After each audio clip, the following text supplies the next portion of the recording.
go ahead and get started with the first question from me. Ajla, a very hard-fought battle out there today against Ostapenko. Can you just give us your thoughts on your performance and the keys to the match today? Yeah, look, I feel like I blinked and it was over. Felt like a really quick match. She came out swinging, and I, I knew I should expect that, but I wasn't ready. And she really put me in uncomfortable positions. You know, I never felt like I could play my game. There was a lot of defending, and then at one point I was just swinging so hard because like there's no way to defend those balls that she hits. And credit to her, she never slowed down. In the end, it was just a few points, you know, here or there. I felt like I got a bit. Actually, I wouldn't say unlucky, but she just played great on those break points I had, and then the game I got broken at 2-all. Didn't feel like I did much wrong, but that's kind of the whole match. It was either an amazing winner where she almost takes the tennis out of your hand, or you know she misses by a little bit, and I turn around and I feel like I haven't hit any balls. So it was very hard to play, but I am proud of the fact that you know after a tough. I don't know, that was like 20 minutes first set, and I still fought back. That easily could have been like an 0-1 or 0-2, just because it felt so quick. Thank you. Questions, please?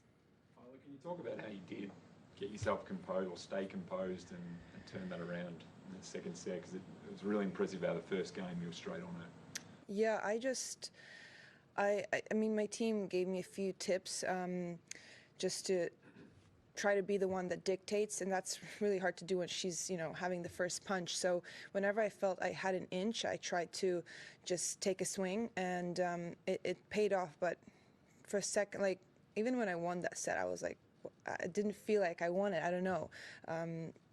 It was just fast. I know it was an hour and 40 or something, but it felt crazy. I don't even feel almost like I'm that tired. It was just really, really quick tennis. And yeah, so it is kind of on her terms, but yeah, she's a great player, and she's playing confident tennis, I must say. Next question. Go ahead. After what is, I'm sure, are some difficult memories of being here 12 months ago, how do you feel in the immediate aftermath of this match, knowing all that you've been through and all that you've had to endure in that 12-month period, sitting here having played, you know, pretty good tennis for a couple of rounds? You've obviously come a long way. Yeah, I mean, right now it's not coming to mind. It's really fresh, the match that I just played. But as far as emotions go, I don't even feel that, I wouldn't say angry or that sad, because it really felt like, you know, like she played great, and I don't really know what happened. I don't know. So it's a bit mixed. Like, I feel like I should be angry, but I'm really chilled because it didn't feel like I did something crazy wrong. And I actually feel like I can learn a lot from this match. But I think when I do think back to 12 months ago, I feel lucky that I'm here, because nothing's you know, granted once you go through something like that. So I already kind of, in my mind, I'm excited about the next events and next tournaments. It's always hard to go away from here because it's so full on, and the crowds are amazing. But I'm really hungry just to keep playing because my body's holding up well, and I'm super happy about that. And I'm still in doubles, so the dream's not over yet. Go ahead. Isla, Jelena was quite generous in her words about your recovery after the game. And it seemed like at the net there was quite a warm embrace between you both. Can you take us through that exchange and the relationship you've had in the last day or so with her? Yeah, I mean, look, when I step on the court, there's nothing, I never think about anything other than, you know, competing. And I really credit to her how she played. I really respected her game, and I don't think, you know, what happened in the past. I think it's water under the bridge now, but I think there is mutual respect between her and I, and she was really kind with her words when we shook hands and said she was happy to see me back, which as a competitor I really appreciate. And I just said good luck to her. So yeah, it's all good. Ajla, just touching on the excitement you're feeling about your game and looking ahead, like how close do you feel you are to getting back to your best tennis, and looking back at this summer, I know you've only had one win, but you must feel like you're getting close and moving in the right direction now. Yeah, that's a good question. I don't know. I mean, it felt like the first set, if I was like in my mind, oh, I feel like I'm a little far from this level.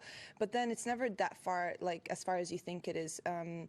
I do know in practice I'm playing good tennis, but it's never the same. So if I can kind of summarize this Aussie summer, I'm pretty happy with where I'm at and how I've responded under pressure, really, because as much as I'm kind of coming back, I did expect myself to play well.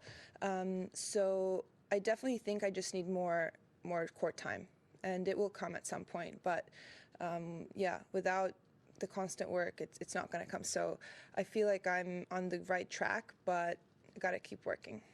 You talked before the tournament about you're learning to almost move differently, and with the knee's not the same as it was, and that's not necessarily a negative. But how did you find that playing at Grand Slam level? Yeah, like today I felt a bit slow out of the corners, but then, she's playing really quick. So it was really good feedback for me to be like, well, probably is not going to get faster than this. And I like that there's a lot of room to improve. But I do also think that if this is what it is, I can work with that. And I can, maybe... today was a good example that maybe I should be more aggressive because it did pay off for me at certain moments.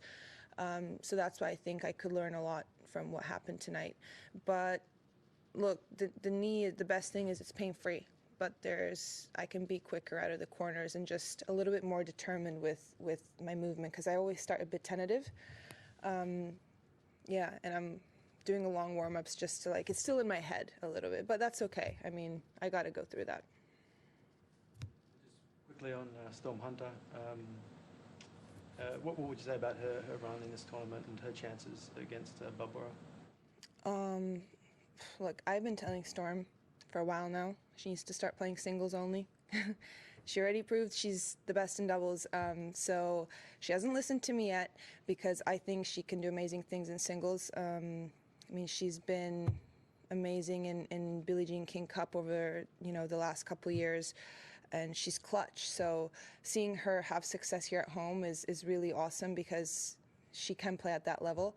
But I do think it's hard to do that when you're playing such a high level of doubles and your ranking's not quite there with your singles. So in my opinion, she's going to have to make a decision at some point. And I feel like, she proved here that she really does belong kind of at the higher level in the singles game. So one thing with Storm, you never count her out. So she loves playing at home, big court. And yeah, I like her chances. I think regardless of the result, I know it's going to be a battle for sure.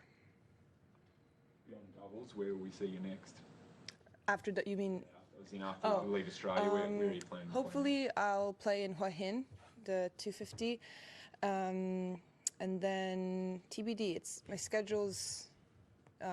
depends sometimes on wildcards because I'm really selective with my special ranking tournaments that I'm using. So for now, the next special ranking one I'll use probably Indian Wells. So yeah, everything else I'm kind of just looking what's the best schedule-wise, qualies or main draw, I don't know. But Thailand for sure. All right, thank you, everyone. Thank you. Good luck.